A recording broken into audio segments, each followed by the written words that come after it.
Oh, so it's cold, but is it snowing or anything or not? No, not down where we are. It's raining today. It's like 1 degree or something, but it's raining. Yeah, yeah. Good to be near have you got snow? We've still got a bit left. We had really quite deep snow on Sunday, and then a little bit more on Sunday night. And it started yesterday. Was beautiful. It was fantastic sunshine all day. And then it started to melt, and now it's just drear out there. A bit of cold wind, Slushy. and and I'm not going out. Don't blame you. No, I don't have plans to go outside either, and the dog won't walk in the rain anyway, so that's fine.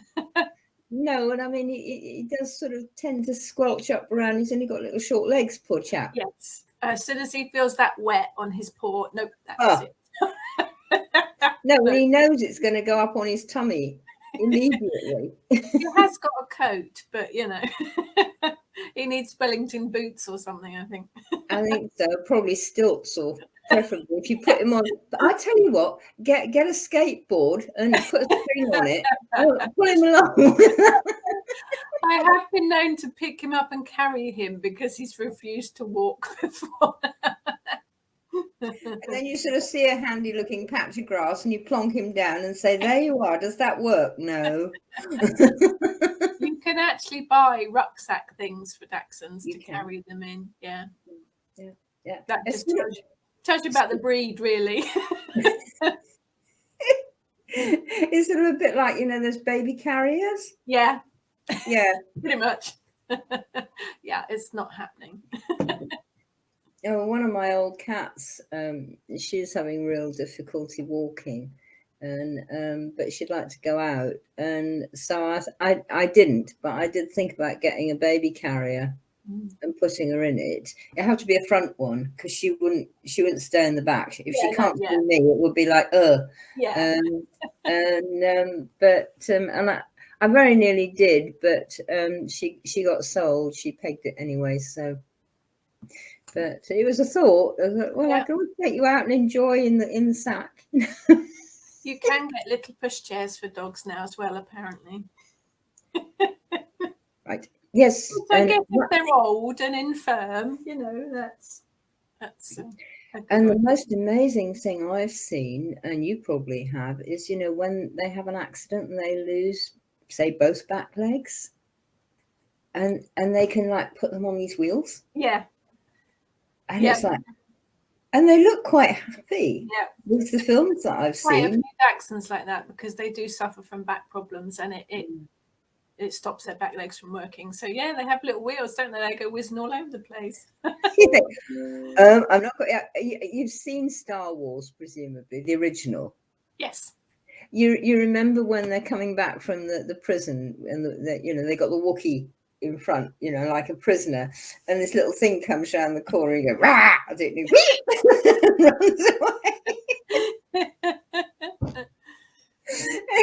It reminds me of that. I know.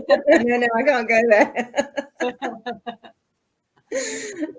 So, well, there we are. So, how's life mistreating you at the moment? Yeah. We've been talking about this. So many people are struggling at the moment, aren't they? I mean, we're towards the end of January and it's ongoing, isn't it? I feel a bit like we're all in this kind of holding pattern, and it's just a bit groundhog. It just keeps going round and round and round and round, and we don't seem to be getting anywhere. So I know lots of people are struggling, and well, I haven't really left the house since March last year. So really, I've been to walking the dog, been on a couple of garden centre trips, but that's about it. I haven't been to shops, haven't been, it's hard. I've been to shops a little bit last summer. I'm not a big shopping person. No. I am the sort of person who says if somebody else will do my shopping for me, that's fine. Fortunately, my husband does. He is, relatively speaking, quite a shopping person, and so he does it. Or else, like you, I get delivery. But I've been up on our hills last summer and even this winter, because it was around midwinter. It was really not bad, and so I went up with a friend a couple of times on to the ridges around here, and it was just like, wow. Yeah.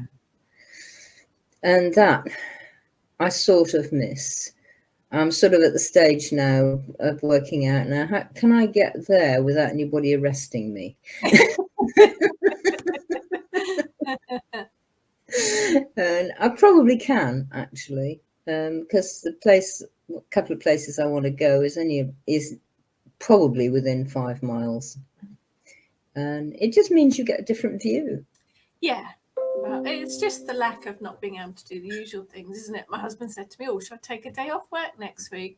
What for? Where are we going to go? To the lounge? Yeah, it's just, and it's missing everyone, isn't it? I mean, we have been doing Zoom chats with friends and family and things, but it's not the same, is it? It isn't, but then again, I'm a funny sod. I live in the middle of nowhere, up a quarter of a mile of grass track that frightens most people to death. And I've got one neighbour about 150, well, maybe 500 yards down the road, who's about as solitary as I am, you know, and we speak to each other now and again, but we're really friends. And so I miss people a lot less than most people do. I'm not used to having people around anyway. Yeah.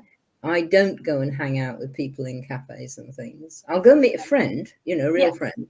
Yeah. But I do miss I'm not used to doing it, so it isn't something I miss, and I don't go to. The one things I miss is we've got a fabulous junk shop down in Church Street. Yes.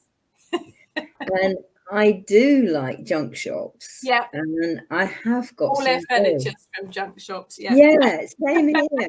Yeah. And every now and again I'll go down and that's just what I wanted. Yeah. And so I've missed that because of course they can't be open. Yeah. And we've also got excellent charity shops where you can get cashmere. I mean, we've got rich people around here. We've bought cashmere. And so you can buy cashmere for 10 quid. Yes, I do. I do like a good rummage through the charity shops. Oh, so, yeah. And now and again you go, wow. Yeah. Somebody will want that. All right, fine, I do. Yeah, nearly all of our furniture now comes from charity shops, and I do love a bargain. Yeah, and it's much nicer because it feels. Well, the only new thing aren't you? Yeah, the only new thing I got, and I got it last year. Gave myself a birthday present, a kitchen table. And I'd like that. Yeah. we do actually need one. Well, we did, and hopefully we will again, because when the students come, the poor sods have got to eat somewhere. And I'd really rather, and they'd really rather not have trays on their knees somewhere. And the kitchen's quite big. So I hunted up and I found this really nice, long and extendable oak table, actually. Nice. And so that was horrible new buy. But it is nice, and we do like it. So in a way, I probably struggle a lot less than others because so much of my life lives here anyway. Yeah. And I'm not in a city. You know, I walk out my front door and I'm in a lane, and then I'm in a field, and then I'm in a wood, and I haven't even taken the car out. Yeah. And maybe people are going to learn that.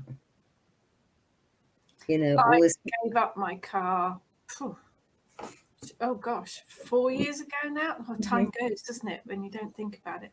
Probably even more than that, actually. Probably going up to 6 years ago, because I wasn't using it where I work from home, and the odd trip out, I borrow my husband's car, and I gave it up, and I haven't missed it really at all. Well, we've only got there a lot of the time.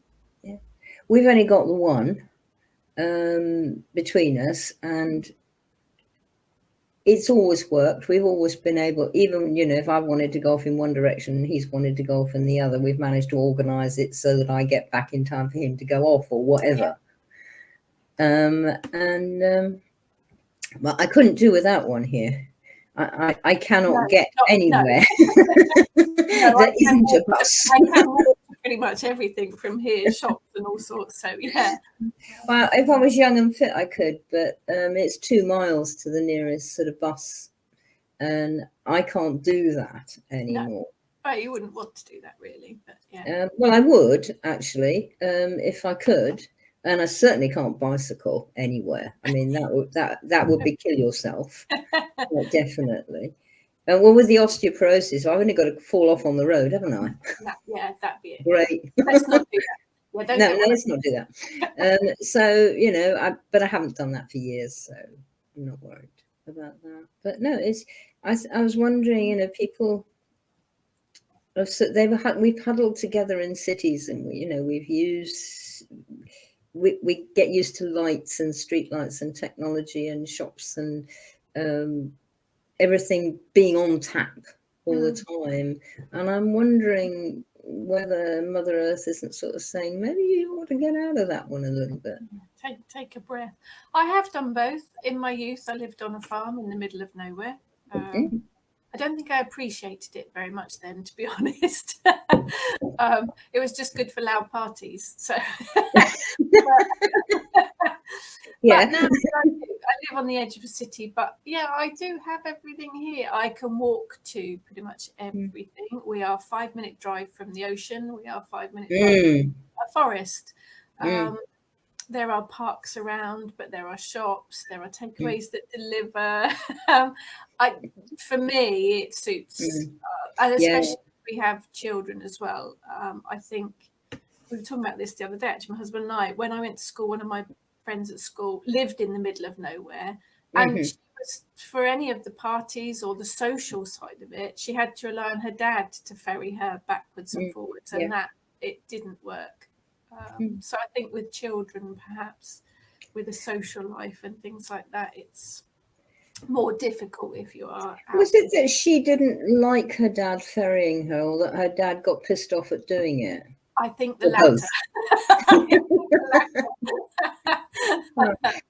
Because when I was growing up, I mean, the nearest bus was 2 miles away, and that was fine because I bicycled or walked to it every morning to go to school and home again. So I could do that, but of course it probably stopped at about 10 o'clock at night. So if I wanted to go to a party or a dance or something like that, he'd have to come and pick me up. He was actually always very good about it.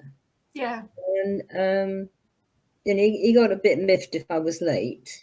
Well, if I was more than 10 minutes late, it was like I'd get shouted at. Well, I got shouted at quite rudely because if I was sort of 15 or 16, he knew I was with a boyfriend, and that was okay.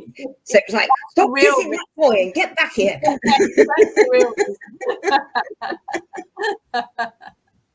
I want to go to bed. It's another one of those balance things, isn't it? I mean, you hear stories about children that don't even know that vegetables grow in the ground. I know. I think it was one of the chefs, wasn't it, did a thing with school children, and they couldn't recognize any of the vegetables. That's just shocking. Yeah, that was Jamie Thingamajig, wasn't it? Yes. Yeah. And it was just sort of like gulp. I mean, I have seen it, but you should know, because I mean, if it's just a thing in a bottle or a thing in a packet or a thing in a tin, you don't have any relationship to it, do you? No. And I think that's not about where you live, is it? That's just about... No, that's about your education. I mean, it can, nowadays it happens perfectly well in the village. Oh God, we had such a funny one in the where I last lived. I used to pop up the village shop, and there were several women who made jams and marmalades and things like that, and there was a local honey producer, so you could buy all that in a local shop. It was fabulous. And one of them made the best Seville marmalade in the whole universe. And she's a lovely woman. And so I used to go out and buy some, and I went up for a pot. It was a Saturday, and so there was a teenager there on the shop, getting some pocket money. And so I put that down, and she picked it up, and of course it's still got all the orange peel and everything in it. She said, "What's that? Why has it got worms in it?" Now, I hope you spun her a line on that. I hope you ran with the worm thing.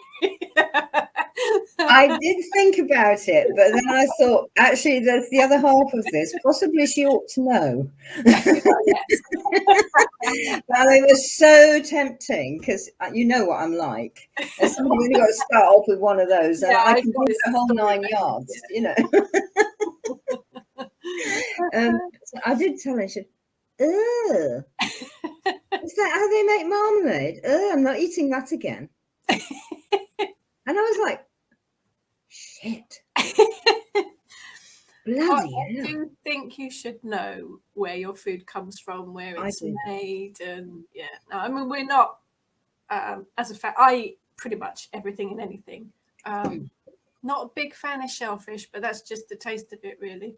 But I've brought the children up to try everything, and sometimes it's been a bit of a battle, but they've got to try everything. You can't possibly know that you don't like it until you've tried it. Yeah. But I also know where meat comes from, and how vegetables grow and fruit, and And my dad, when the kids were little, used to take them to the local fruit farm, and they used to pick all the fruit on the fruit farm, and see it in action, kind of thing. Yeah. So I think you've got to know where it comes from. I think I can't see how we can possibly help the world to get more balanced if people don't know things like that. I don't make jam and marmalade things. I have some very lovely friends that do, and I'm always welcome. Free samples, always welcome. But I do bake, and the kids have always baked with me, and the kids have always cooked. That my son's a bit hesitant these days, 15-year-old boy, not that interested, but he always did when he was younger. And my daughter can cook pretty much anything. So, it's about understanding it all, isn't it? And this it's all about life. The kids used to get excited. We used to go into the local town for dentist, and we'd go to the dentist, and the treat after the dentist was going into Waitrose food shop so that they could pick a ready meal. And that was really exciting for them, because we don't have ready meals. Their excitement treat was to pick a ready meal for tea. Well, I mean, it makes me blink a little, but they thought that was really exciting. No, I've never had that kind of excitement. But I suppose, in a sense, that I don't know whether I missed it or not. I was thinking about it the other day. We used to go out like once every couple of weeks, because there used to be a couple of very nice sort of cafe restaurants and a nice pub, and in Shrewsbury there's some nice restaurants and things as well. And we used to go out and have lunch. And we're not very good at going out in the evening because we can't be bothered. No. If we go out, it's usually during the day. Lunchtime, daytime, it's fine. Yeah, we can do that. And of course we haven't done that. No, we did do it once last year. Can't remember when. Anyway, we did. And probably in the summer when it was sort of let out a bit. So we haven't got that now. And actually, I don't think either of us are particularly fussed. It was sort of nice. But there's also a part of us, and I suppose this is partly getting old. I've done that. Yeah. Really good memories of that. Will going out today keep up with those memories? And I really have that. And I don't know whether you do. Like you, we don't really go out in the evenings very much unless we go out with family. My husband and I still like to do date days, and we will pick a place to go to, and we will go out and we'll have breakfast somewhere out, and then we'll mooch about, and then we'll have a late lunch, and then we'll come back again. So I do miss my girls, the gang. We do meet always in a cafe. Yeah. But that's generally more around coffee and cake than it is actually, getting together really more than anything else. I think I do miss the whole independent cafe thing. I don't like the big chain ones, but I like the ones that have got homemade cake and make their stuff on the premises kind of thing. But no, I don't do I've done like yourself. I worked for a company that used to entertain our guests up in London 2 or 3 times a year. So I've done the whole big fancy posh restaurants. Oh yeah. Fantastic at the time. Absolutely. Totally agree. Possibly been there, seen it, done it, got the t-shirt. Yeah.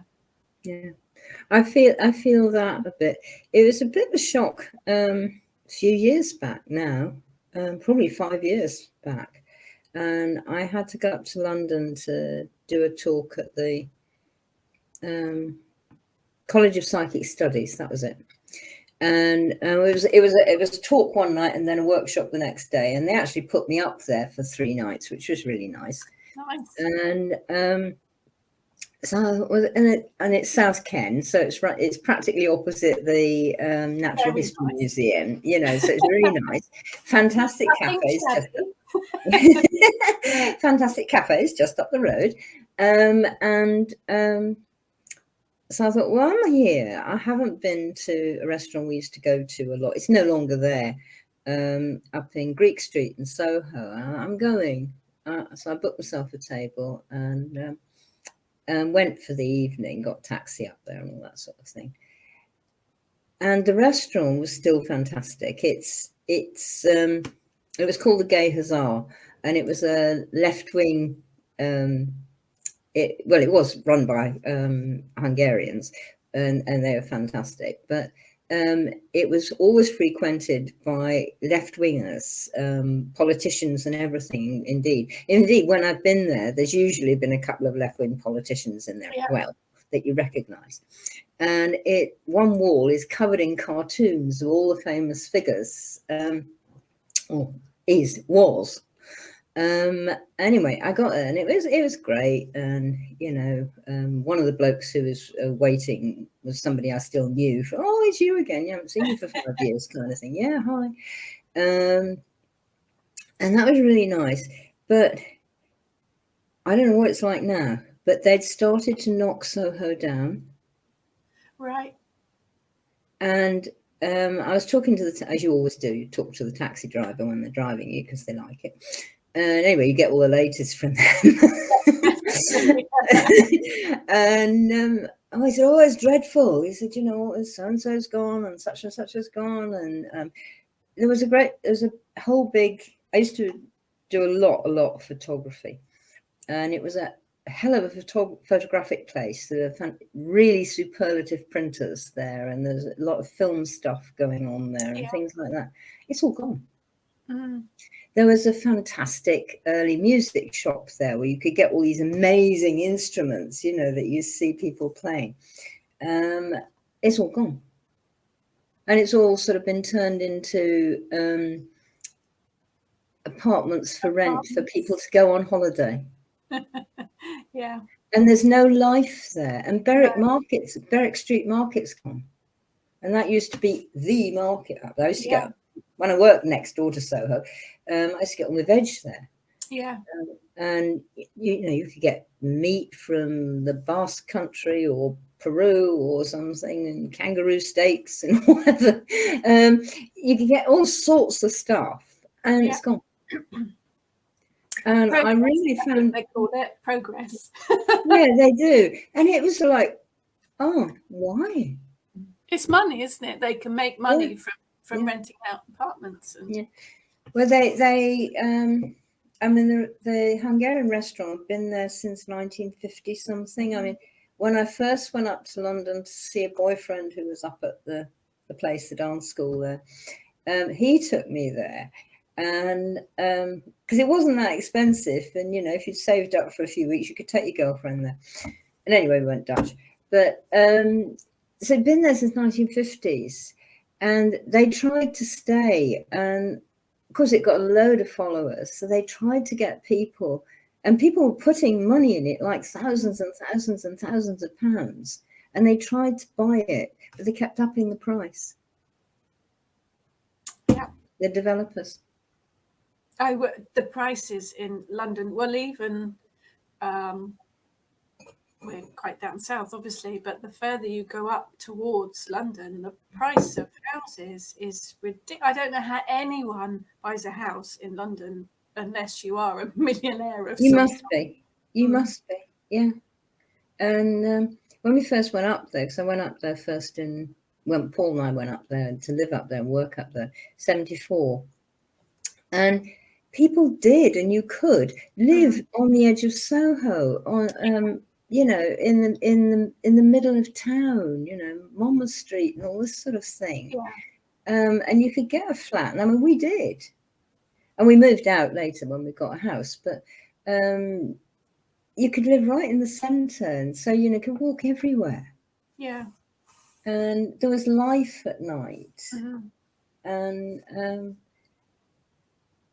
well, that's one thing that I've got a feeling that the beloved virus is probably going to hit us with. He's going to say, developer, eat your heart out. You're not going to get it. People don't want it. And, yeah, it's funny, isn't it? What makes it? What makes those changes? How does a city evolve like that? Money, isn't it?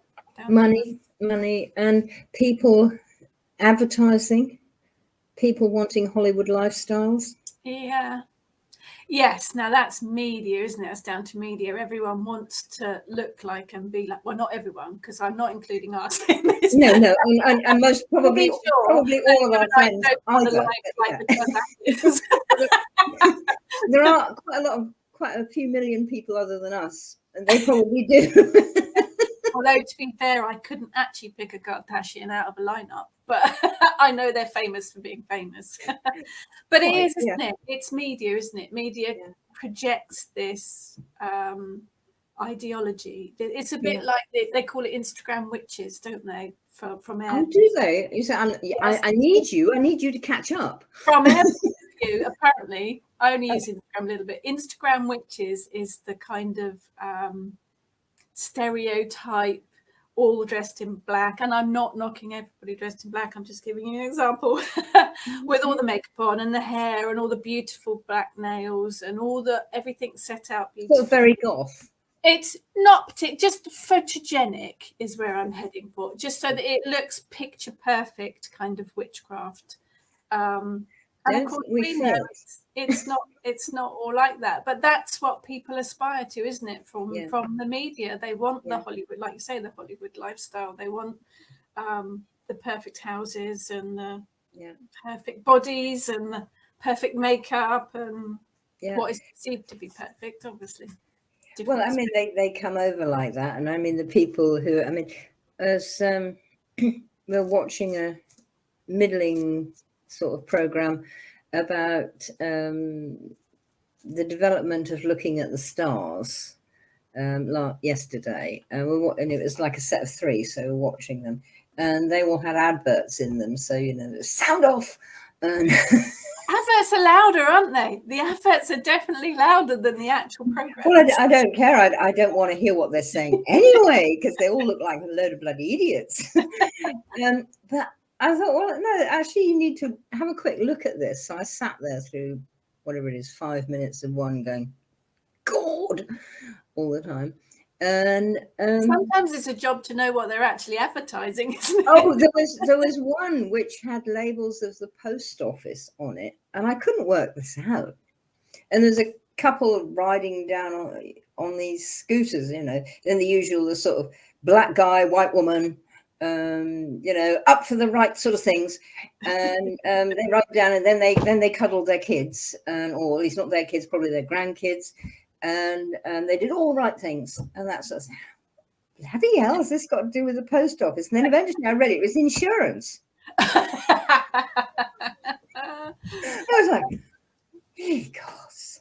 It does depend what channel you watch. I watch the cooking channel a lot, and for some reason there's an awful lot of wills, funeral expenses, yes, saga adverts. They obviously decided that if you watch the cooking channel, you're of that age. yes. It's amusing doing that. And then the other thing that was on, there was some sorts of baby adverts or something, or some of it might have been washing powder. You can't tell really. You just expect them to stick the baby in the washing machine any minute now. And that's interesting. That saves time. Well, okay, fine. What's going to happen? And sees baby swimming around, Your nose pressed against the glass. No, they didn't do it. It was all right. Yeah, don't write it. There was this sort of gorgeous woman with a fantastic figure and perfect hair and perfect makeup, and this baby that was going, ah! And then there was the husband behind her who was really handsome. Well, if you like that sort of thing. And he came along and he took the baby and he knew how to change it. And all this kind of thing. And he sort of go, really? And of course, people see that and they think having a baby's like that. No. No, I do know. I've not had them, but I do know that is not how it is. That's really. But you can see it, can't you? You can see the sort of whole. This is buy into this. Yeah. Buy into this. Yeah. And it can be like that. Yeah, it's not a perfect world. No one's that perfect. And I doubt whether either of the two main actors had kids, and it certainly wasn't theirs. It was in there, and they probably don't wash their own clothes. If they do, they certainly, whatever. But they're very good actors. But there have been stories, haven't there? There have been stories of people that have seen, particularly on the sort of soap operas, where the people from the audience have believed that they're real characters and have written to them when they've done something horrible, or they've had hate mail when they've done something awful on the programme. People do get sucked into it. They do. It's sort of like, ooh, you've got. I mean, I like a good novel. I like a good film. I like a good story. Get lost in a good book. I can get totally lost in a good book. Anything like that, it's absolutely fine, and I'm totally with the characters, and that sort of thing, and the events and everything. But I don't expect that that's me.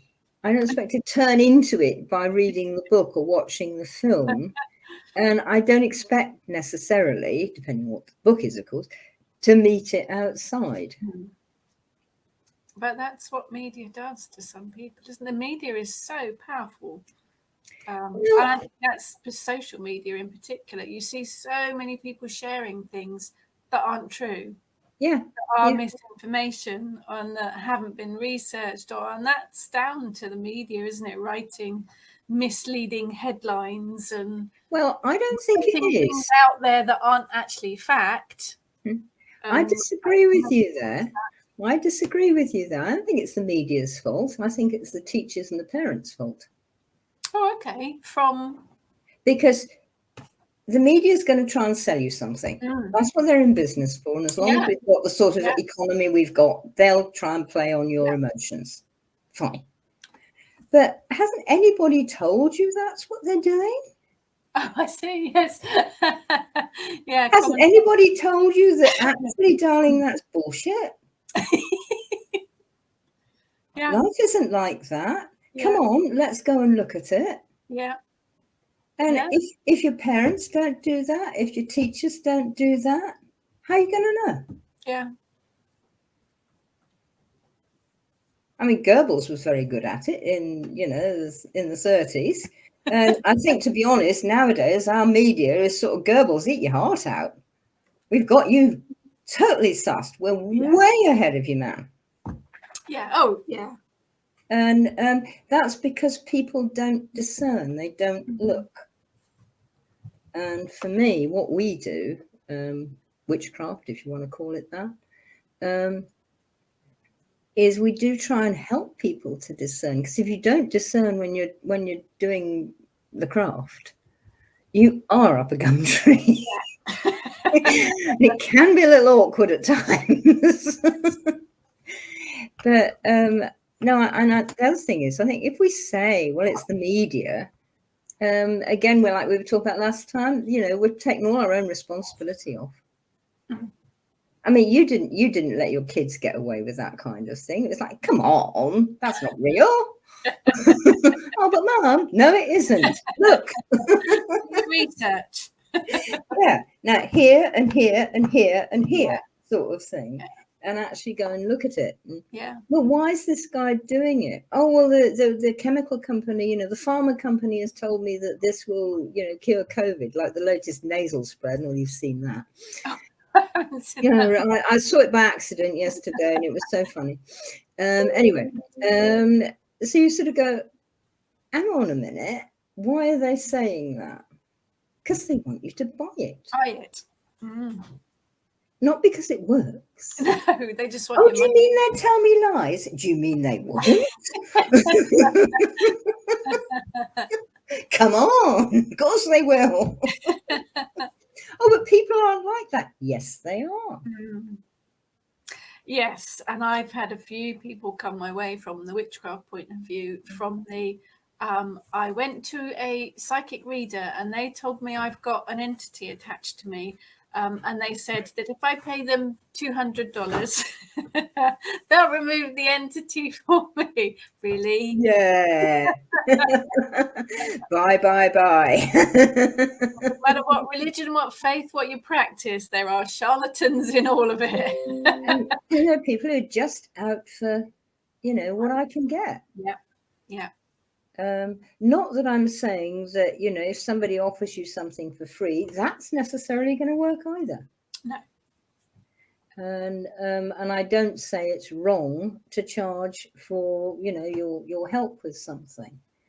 Oh no, because if we both run online schools and things, and we both put awful lot of time, effort, and our own energy into it. So why shouldn't we have an exchange of some sort? But well, I think it's the whole principle of exchange. And somebody was on to me a couple of weeks ago. Oh, you've got to earn it. And I said, it's not about earning. It's about exchange. Mm. And there's a difference between earning something, which comes over as a sort of Protestant work ethic shit. And, well, thanks ever so much. That was really nice. Would you like this in exchange? Because of the economy we're in, most of the time, although sometimes I'm able to do barter, most of the time it has to be money because I can't exchange anything else. No.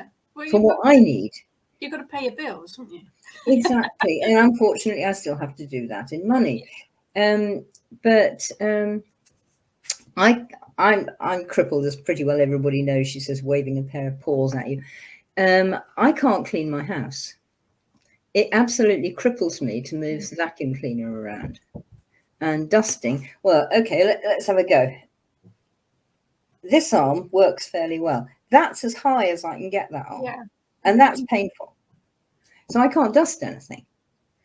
And you're scrubbing something, and I'll make half a table, and I'll be knackered. So I've had to have a cleaner for ages, which is fine, and they're usually great. But one of my students is a cleaner. So I said, how about we swap? Oh, okay. You be my student, but come and clean my house every week. Yeah. Brilliant. And so sometimes we get it right. Yeah. And I've done it before with other things. And when I can, I do, because yeah, I mean, the part thing is, it seems so sort of silly because she was going to be paying me for the lessons and I was going to be paying her for the cleaning. Really, it worked out about the same. We worked it out. It worked out about the same, and but we were both getting what we wanted. Yeah. And it's very hard to do that because everything costs money. Yeah. I've got to pay my rent. I've got to buy the vegetables. I've got to put petrol in the car to go places. I've got to, pay the council tax and all that kind of stuff. Yeah. And, the council tax, not interested in, having a few cabbages instead. You could try, but I don't think you get very far. No, I don't. You see, it's like, what? You can see the face. So, I'm stuck with it. So we exchange money so that we've got something to exchange for the next thing we actually really need.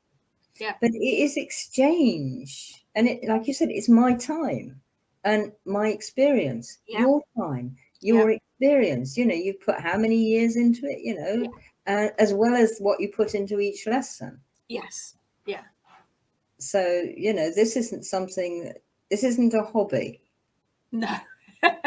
No,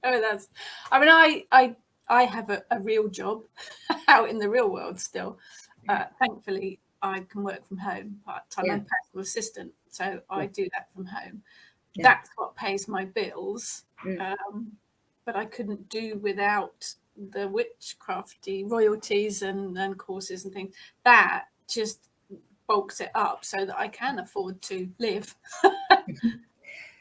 Well, I've got a couple of pensions, being antique, and I don't work for anybody else anymore. Thank the gods, because I'd probably kill them. I'm not a good employee.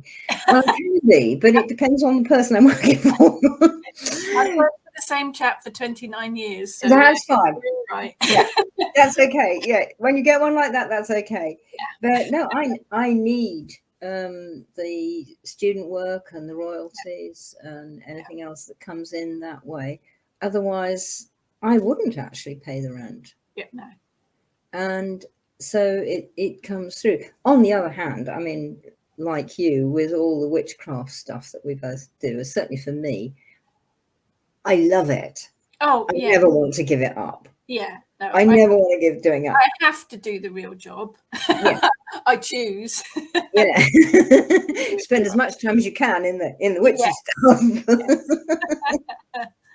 Yeah, I mean, I do, which reminds me, I've got a lesson to tart up because it's Immel practically. It is. It's nearly here, isn't it? This last year just sped past. This year's going even quicker, I think. It does seem to be going fairly fast, and I had this sort of, well, that I was sort of kicked out of the last house and forced to move here and forced to change, and then we got the virus, and then we got Zooming, and la la la la, all this kind of thing. I'm old, and I can't do changing. Yes, I can. Okay, fine. And so the work's changing, but I've got to do where I would have had the students would have come down here for this weekend, but they can't. It's just, don't even think about it. So it's like, well, how am I going to do what I was going to do? Because they were actually going to explore the threads that make up the forest, the wildwood. And the wildwood exists, of course, still, whether it's got concrete on top of it or not, it's still there. Yes. The spirit of it. And did you ever read or watch the Welsh monk Cadfael? No, I heard about it. I've not actually watched it. Well, I actually live in the middle of the forest that she used a lot of the time for her adventures. Oh, okay. And some of it, a little bit of it, is still there, but most of it, of course, is farm and odd villages, and there's a town down the road, and this at one end of it, and another at the other end of it. I mean, it is fairly wild, but it's not forest. It's not trees then. And some of it, like the Long Mynd, which is part of it, is quite wild and moorlandy, but it's not trees. And so we were told last November, we've got to explore forest. And me and a couple of the others who live not too far away, we've got to explore the Long Forest. So we did. So we were going to all explore the Long Forest this weekend. No. No, you're not. No. So I said, well, okay, what are we going to do? Well, this is a really good tip, and I know you use it, Rachel, but everybody else. So you don't know what to do. So don't ask another human being. So say, oi, what are we going to do then? If I can't get them here, what kind of forest are they going to do? Come on, ideas now. And they do. Yeah. And of course, it was like, well, there used to be wild forest all over Britain and all over America, because I got 2 American students, poor souls, in New York in lockdown. Oh, and yeah, that all used to be forested.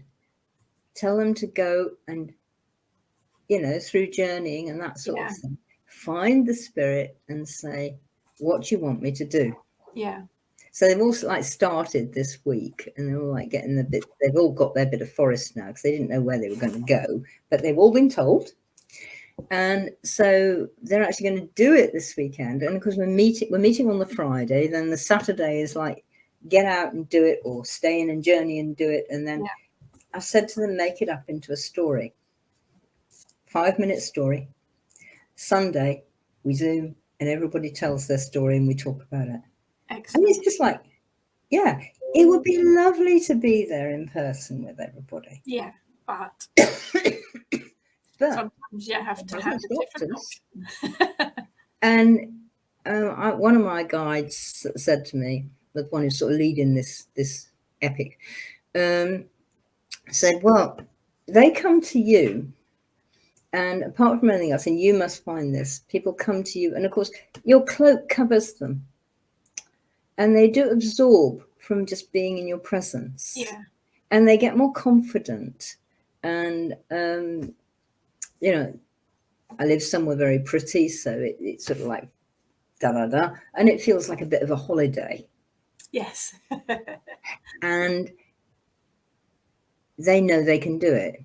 And then they go home, and I haven't got Ellen, I haven't got Rachel. Yeah. Reality hits. Can I do it? And he said, well, we're going to make them. They're going to do it in their place, and they're going to learn that they can reach and touch you from New York. It's fine, fast as light. No, we're a damn sight faster than light.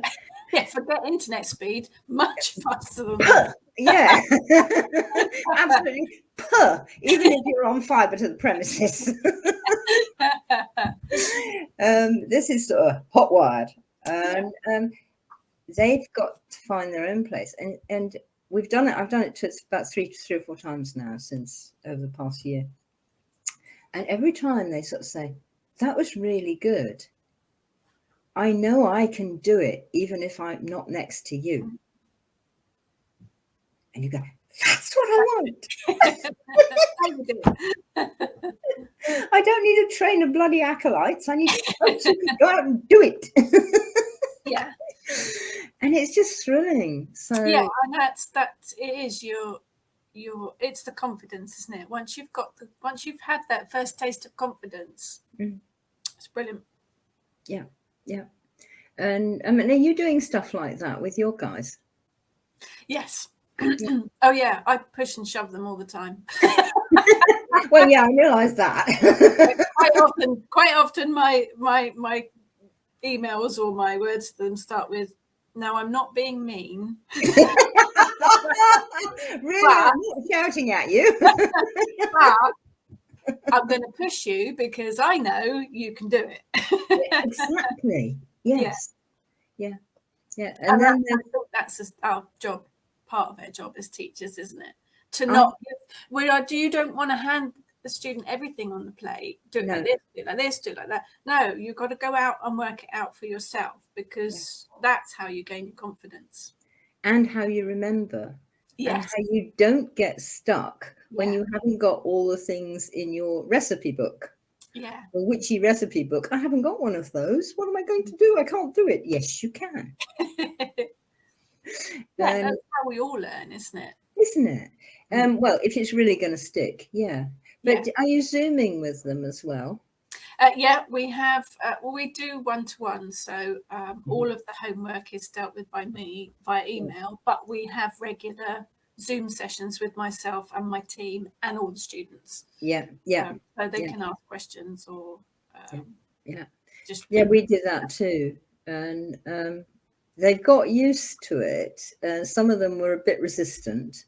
Oh, I don't want to see myself on the screen. Yes. Oh. Well, there is that. But Zoom does have the option, doesn't it, where you don't have to have your picture up. No, that's true. But they've all decided actually they do. Because they find they're watching everybody else, and then they feel they're a bit mean if they're hiding behind a mask of some sort. It makes you all feel more part of a group anyway, doesn't it, if you can do that? Yeah, it does. Yeah. And they're actually finding that they like it, and that you can do witchcraft anywhere. Yeah. Yes, I think it also makes, from our point of view, it makes us seem perhaps more human to them if they can interact on a face-to-face kind of basis, that you are a real person and that you're not just someone on the end of an email that knows everything, does everything right, is perfect. No, we're not. Well, I suspect, like me, you're fairly good at falling over and cocking things up now and again. Oh yes.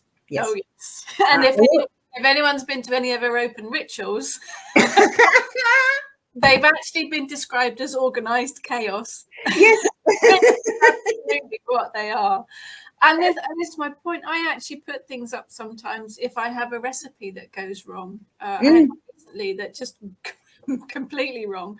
I actually put it up on my blog because I wanted people to know that not everything I make comes out perfectly. I have mishaps just like anyone else. We are human. We do get stuff wrong. And I think it's very easy with this whole media thing to look like you're up on a pedestal and everything's perfect and you do your witchcraft perfectly and you never do this wrong. And no, it doesn't happen like that. We all get it wrong sometimes. And there is, of course, the lovely old adage of the only way off a pedestal is down. Yeah. I wouldn't get up on it because I'd fall off. No. I hate heights anyway. So absolutely no. But if I cock up on, sort of, occasionally I have been known to send the wrong lesson, for instance. Yes, I've done that. I have been known to be late. And things like that. I'm really sorry, I totally screwed up. And you just sort of start it like that. And apart from anything else, if you actually admit that you totally cocked up at some point, everybody goes, oh, all right then, come on then, what? So they don't actually scream at you and hate you. Which does help because they tend to listen. I think it helps, particularly if you're learning, to know that everybody's in the same boat. We all get it wrong sometimes. One of the other things I get quite often is I'm struggling to connect, or I've fallen off my path, or I haven't done anything for ages. I don't know how to get back in. Yeah, we all do it. And I think it helps them to know that happens to us too. It's not, Yeah, absolutely. And the other thing I find perfect idol. No, and I mean, there's two things, and that for me is one is no, I'm nobody's idol. For God's sake, don't start thinking of me like that, because you will come a cropper if you do. Seriously. And two is if we get, I mean, both Fiona and I do it. If we've had a cock up, or we put it on blogs occasionally, and we put it into the Zoom parts of the lesson, well, when I went out and did that, I just screwed up completely with so-and-so, and because everybody laughs, and so, and then it's like, well, what did you do? And then you say what you did, and hopefully you learn from it. Well, always. At least in that moment, yes, it doesn't necessarily mean you're never going to do it again. No. And that's something else to get over. And people have so much guilt. I got it wrong. Oh, I hang on to guilt like nobody's business. That's one of my I suggest you start letting it go, because it Oh, doesn't yeah. it's any good. It's a continual, ongoing shadow work thing. Yeah, indeed it is. And we've just been doing what in witchcraft is called shadow work, but we call it working with the subtle bodies. So you work with your body spirit, your feeling spirit, your thinking spirit, your intuitive spirit. And of course, most people haven't talked to those in the whole of this lifetime. So it's a little bit like, best friends who you've refused to answer the phone to, refused to answer their emails, and refused to answer their texts. And so you've actually turned up and they're going, right, I'm going to have her now. And you get harangued. And we did warn them about this all the time. And you're harangued quite nicely. It's like, well, how do you expect me to do this if you've never taken any notice and you keep putting the wrong food down me if it's body? And they've all sort of come out, and one of them had this lovely little phrase, I think I'm on the naughty step. And it was sort of yes, and everybody, and is there anybody else going to join me here? And there's sort of saying, yeah, as everybody turned up. Need a big naughty step. Very long, it takes 8 people. But I sort of let them play with that for a little bit. And I sort of said, well, it's not actually, you haven't been naughty. Please get over this sort of naughty child thing. You haven't done it. You've said sorry to the bodies. Sorry, I've really neglected you for the past 30 years or 50 years or whatever it was. But I'm here now. Can we start? Can we start again? Yeah. And they're starting to get this thing that if you keep on with the guilt and sort of like, I'm really naughty, I ought to be punished. And it sort of has the implication of I ought to be punished. Yeah. You spend your whole time fuss-arsing about that, but not actually getting on with what body not moving forward. Yeah. And it's like, oh yeah, right. Yeah. Perhaps I could drop it. Mind you, there are guilt things that we've all had. And I've just been hopefully getting at least to another level with a couple of nasty ones for me. We all and they hang there. Yeah. And you think, I should never have done that. But you did do that. Yeah. So we're here. How's about we start from here? We don't try and remake the past. Yeah. My cat's been really good with, all my cats have always been very good at that.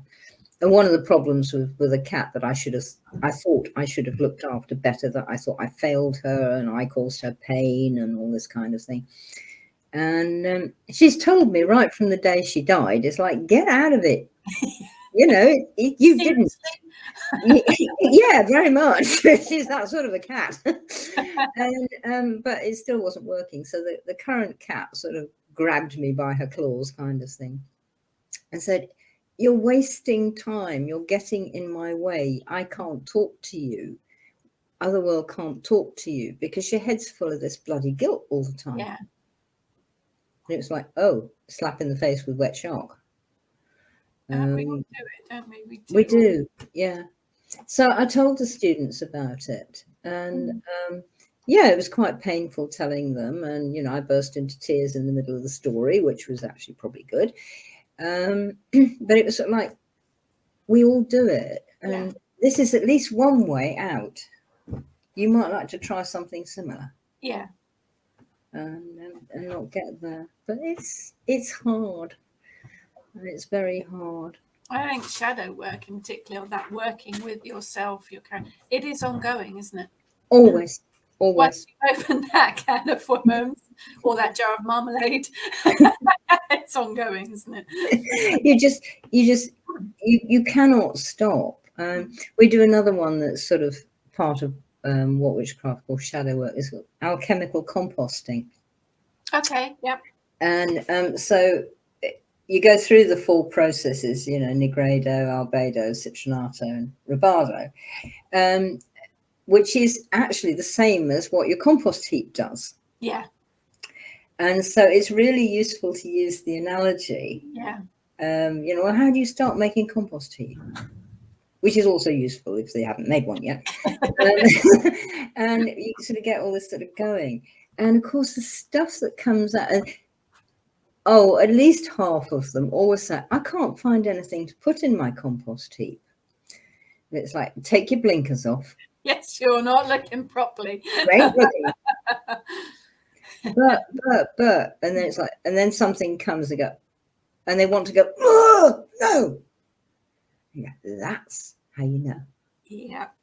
As soon as it hurts like hell, you know. Oh, yeah. It's not going to be easy, is it? No. And that, you compost every day, and we get quite rude about it. Well, it's not really rude, but I mean, people nowadays don't talk about things like that. But what happens to you if you don't go to the toilet every day?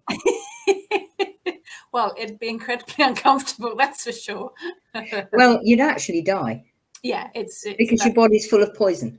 Yeah, so stuff that has been good for you. Not a good plan. No, it's stuff that has been good for you. Like the food you've eaten. But the waste product is not good for you, and it needs to go back into the soil, etc., for composting. Blah. And so it's like, well, you've got to go to the loo every day. You got to go to the loo spiritually every day too. Yeah. And, hang on, I'm just heading for the spiritual loo.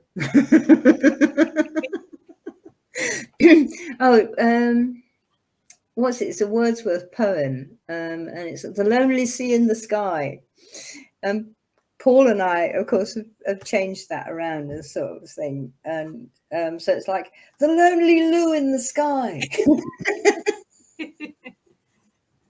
But that's a good way of thinking of, isn't it? Because that's exactly what it is. Yeah, it is. Yeah. And you collect it every day, and you absorb what you need from it, and then you've got to get rid of what you no longer need. Yeah. And that's really all it is. And again, it isn't necessarily frightful things you've done wrong, unless you've recently sort of defrauded somebody or run them over or done something awful. Deliberately, I mean. That's a whole other thing. But we all have it, and you've got to do it.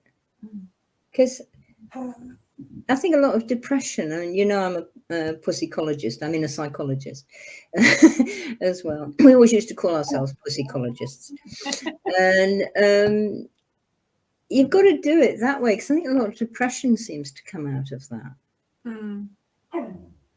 Yeah. When you store this stuff up, and it festers, doesn't it? Yeah, it does fester, the feelings, and it really does. I mean, the feelings, the bad feelings, they mess your hormones up. Yeah. So your whole body goes out of sync. Hello, sweetheart. Are you singing? I'm singing because I think I don't want mummy on this bloody machine anymore.